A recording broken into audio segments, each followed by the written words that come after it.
የመጀመሪያ ልጄ ናት። እግዚአብሔር ለዚህ ላበቃኝ መድኃኒዓለም እግዚአብሔር ክብር ይግባው። መጨረሻውን ያሳምርላት። ትዳሯን የአብርሃም የሳራ ያድርግላት።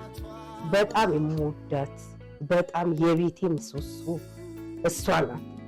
መጨረሻውን ያሳምርላት። እመቤቴ አብራት ትከተላት። ዘር ትስጣት። የሚታቀፉት የሚሳም ልጅ ይስጣት። በኔ በጎደለ ደግሞ እመቤቴ ከነ ልጇ ትሙላት።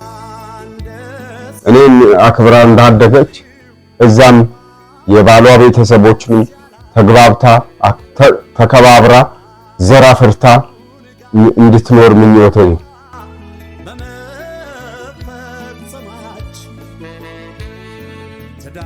እናሽ ወንድሟ ነኝ። ያው በብዙ ነገር አስቸግራታለሁ። አስቸግሪያትም ታልፈኛለች እና እናቴ ናት በአጠቃላይ። መታኝ ታውቃለች እና ወዳታለሁ። መልካም ትዳር